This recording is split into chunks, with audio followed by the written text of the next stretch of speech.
Bueno, en Chile la familia de mi papá no tenía dinero, pero no eran pobres, pobres. Eran clase media baja. Mi abuelo vendía, yo no sé qué vendía, pero viajaba y era vendedor de algo. Y mi papá fue a la universidad, empezó a ir a la universidad. Mm, y luego se vino en un barco con unos amigos, se vino a los Estados Unidos en un barco. Llegaron aquí y como todo latinoamericano que viene sin un centavo, tuvo que trabajar lavando platos. Entonces eso fue en Ohio y ahí fue que empezó y fue a la universidad, empezó a ir a la universidad y luego se fue y vino a Berkeley. Alegría arrived in Berkeley during the 1940s. He was just over 20 years old. He came to pursue his PhD in Spanish literature. He would actively participate in academics throughout most of his life. Fue aquí en la Universidad de California, en el International House, donde se conocieron mis papás en los años 40. Él le gusta contar el cuento de que fue al cuarto de ella, donde vivían ella y unas otras chicas más, muy guapas, dice, a pedir prestado una guitarra. Y es cuando conoció a mi mamá. Nosotros, los 4 hermanos, somos yo, sigo un hermano, Santiago, Andrés, otro hermano, y Isabel, mi otra hermana, y todos nacimos aquí. Pero desde chicos, en la casa siempre fue como una pequeña isla, porque ahí llegaban pintores y escritores y amigos académicos, pero siempre era una isla así latinoamericana, siempre fue. Y afuera estaba el barrio de aquí, con todos los gringuitos y nosotros salíamos y jugábamos y todo, pero en la casa ahí era otra cosa, era una vida en América Latina. Fernando pertenece a una generación de latinoamericanistas que comenzó a trabajar en las universidades norteamericanas en la década del 50. Creo que a esta generación te debemos darle crédito por ser la primera que incluye literatura latinoamericana en los programas oficiales de las universidades. Hasta ese momento el fuerte en los ofrecimientos de cursos era la literatura española. A partir del trabajo que hacen estos latinoamericanistas, la literatura del continente nuestro, de América Latina, comienza a ser difundida, comienza a ser mejor valorada y comienza a tener una atención crítica cada vez mayor. Y bueno, eso también explica en parte la buena recepción que tiene en la década del 60, cuando aparece el llamado boom. Any graduate student at that time quickly became aware of Fernando's valuable early studies in the field of Latin American literature. His works were just basic and fundamental to us at the time. I can recall La Poesía Chilena, La Breve Historia de la Novela Hispanoamericana, Walt Whitman in Hispanoamérica. All these works were part of the basic bibliography in the field at the time and served us well in our own graduate work. Fernando did a great deal in the 1950s and early 60s to opening up the field of Latin American literature and making it accessible to North American students. Allen Ginsberg era un estudiante ocasional en la Universidad de Berkeley. Fernando lo conocía y se apresuró a traducir el poema Howl, Aullido. Le pareció que partía una era en dos y consecuente con su visión de vida de desafiar los límites, se apresuró Fernando a traducir el poema. Tanto se apresuró que Fernando no conocía la palabra de slang hip, ni por supuesto hippie, y lo tradujo como cadera y caderones. Con los años Fernando se iba a reír mucho de que era la peor traducción que se ha hecho del poema de Ginsberg y que la única disculpa era la rapidez con que quiso ponerlo a disposición del público. Esta canción la escribió mi papá. Escribió un poema que se llama El esquinazo del guerrillero. Entonces Joan Baez escribió la música, me parece. Y ella se la va a cantar, ojalá algún día, porque yo no puedo cantar bien, pero a ver si me acuerdo. Las 5 ya van a dar, las 5 de la mañana. Ábreme tu puerta, mi alma, que he perdido una batalla. Esta canción la puso en un disco, una producción que hizo latinoamericana Joan Baez. Precisamente yo la había regañado a ella, que estaba cantando puro cucú, paloma y cosas tradicionales, ¿no? Y no decía nada acerca de la realidad, por qué luchaba América Latina. Y ella se encabronó conmigo, yo me encabroné con ella y bueno, finalmente ella se hizo amiga de Fernando y le prometió las perlas de la Virgen, le grabó la canción y creo que nunca le pagó regalías, ¿no? El esquinazo del guerrillero, que habla de la relación de amor de un guerrillero con una muchacha y habla de la lucha armada, que es una realidad de todos los países pobres, pues, ¿no? Yo creo que para mi padre era como un orgullo sentirse de alguna manera rodeado, sentir el afecto, la relación de cercanía que se daba entre el mundo más intelectual y él mismo como político. Y dentro de esa atmósfera, obviamente, hay un espacio Fernando Alegría.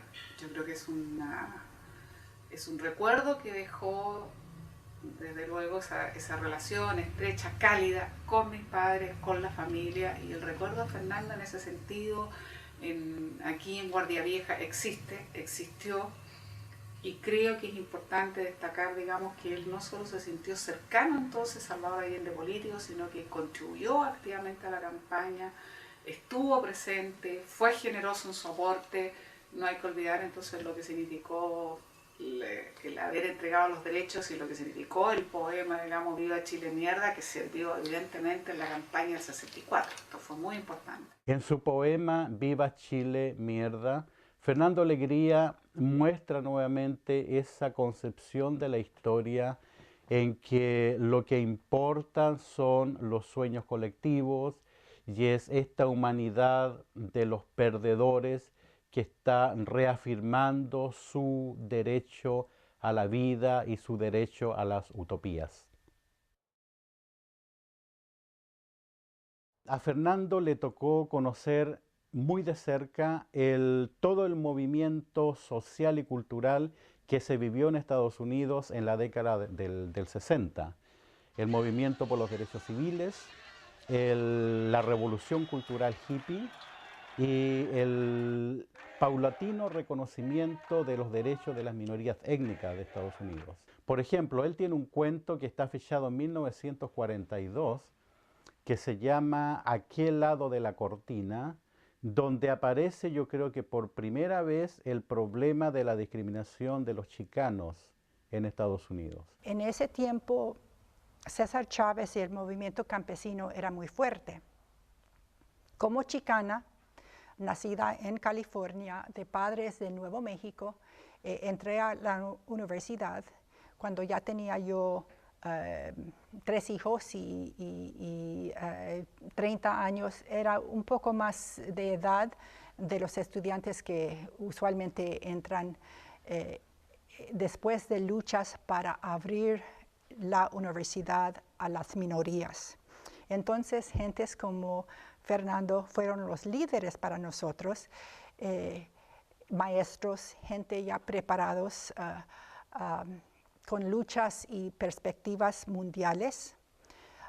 Entonces, para nosotros era muy importante unificación, los chicanos con los latinos y con los mexicanos.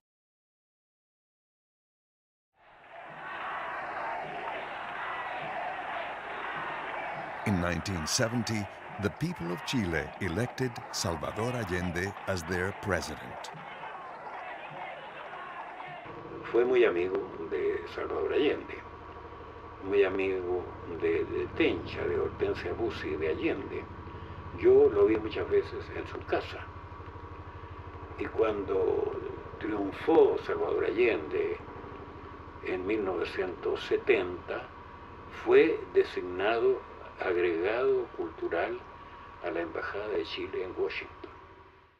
Él abrió un espacio en Estados Unidos donde las relaciones no estaban exentas de tensiones, particularmente a raíz del tema de la nacionalización de las minas de cobre y el no pago de indemnización, digamos, por lo que se consideró las rentabilidades excesivas, y por lo tanto Fernando era como una pieza clave para abrir otro espacio, darse a conocer este país, su experiencia, la sensibilidad que se tenía en el ámbito de la cultura, de la gente joven, de las brigadas que participaban, y se lograron crear cosas muy importantes.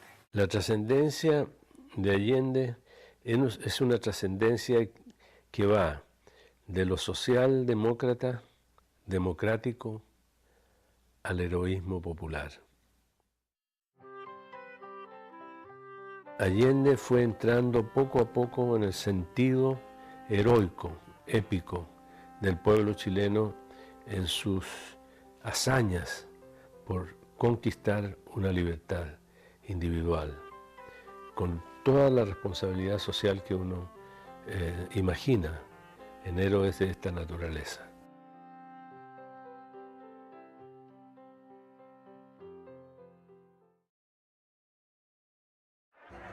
On September 11, 1973, Fernando Alegría was planning to dine at the home of Pablo Neruda, who had been ill on the island of Isla Negra. In her memoir, Matilde Urrutia, Neruda's widow, tells how she had been in the kitchen preparing for Alegria's visit when she heard the news of the coup d'etat. The meal, of course, never took place. Alegría immediately went into hiding. He was given protection by the Dominican priests of Recoleta, near the neighborhood where he grew up. When I read about the funeral of Neruda the other day in the papers, there was of course, the sense of the feeling of great sorrow. A tragedy had happened to us in Chile when we lost our great leader, our great poet. But at the same time, I felt happy that the funeral of Neruda became a political demonstration at the General Cemetery in Santiago. Because you know what happened. All of a sudden, people, as they were walking into the cemetery, and Matilde, his wife, was following the coffin, all of a sudden these people, writers, personal friends, university professors, workers, perhaps people who got out of the underground just to be there with Neruda, they began singing the Internacional.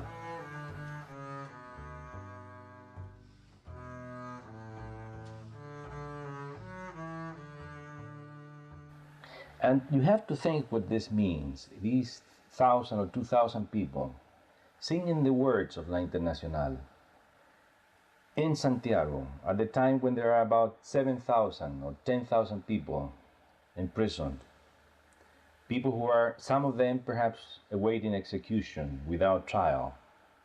This, in a way, in a big way, it seems to me, shows the spirit, the fighting spirit, which has not disappeared in Chile. I think the Chilean people are preparing for some kind of happening, that is going to change this horrible nightmare that is going on in our country.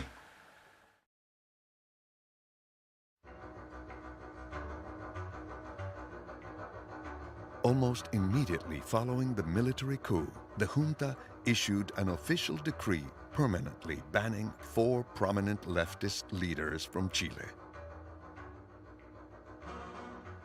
One of those was Fernando Alegría.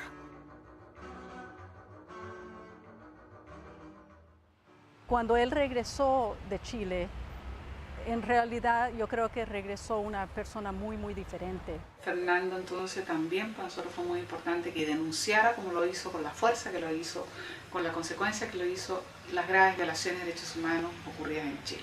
Sobre todo en lo que había sido asesinatos, ejecuciones, desapariciones, en fin. Y yo creo que una voz como la de él, tan escuchada, por supuesto nos ayuda a nosotros en lo que tratábamos de hacer, que era la sensibilización del mundo sobre lo que estaba ocurriendo en Chile, las graves violaciones de los derechos humanos, por sobre todo que esto era una política de Estado, hecha con fondos del Estado, con agentes del Estado y por supuesto con la responsabilidad directa de Augusto Pinochet, que era quien encabezaba la dictadura y de ahí para abajo jerarquizado los servicios de inteligencia que ejecutaban estas políticas. I think that we are going to witness some very important things. When, I don't know, in regard to what has happened in Chile. I believe that the back of the Chilean liberation movement is not broken by any means. I think the flame of resistance is going to grow. I think that we are going to witness a second, a third liberation of the Chilean people. I believe that Allende and Neruda did not die in vain. I think they, each in his own manner, died for what they believed, died, in the case of Neruda, believing that poetry is action, poetry is life, and in the case of Allende, that the cause of justice, of social revolution in Chile was the thing he wanted to do, and he couldn't see, he couldn't outlive the terrible beating that the Chilean people were taking at that moment.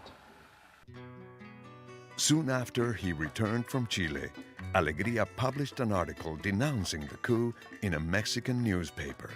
He traveled regularly to Mexico to visit the Chilean political exiles who had found refuge there, among them Hortensia Bussi, widow of Salvador Allende.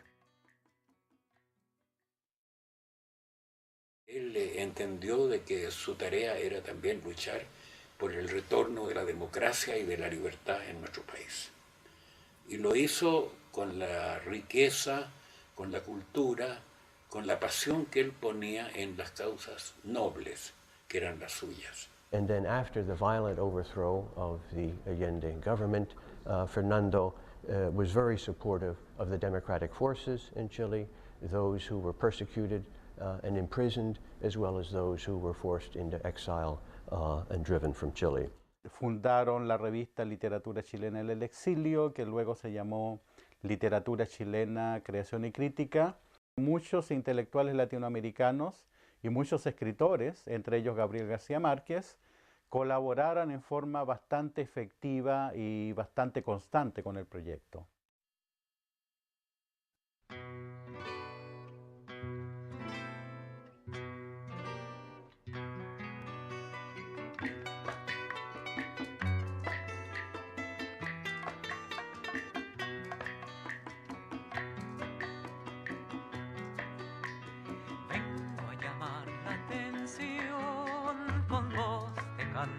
Serrano, al hombre que va sin manos por siglo de mi nación.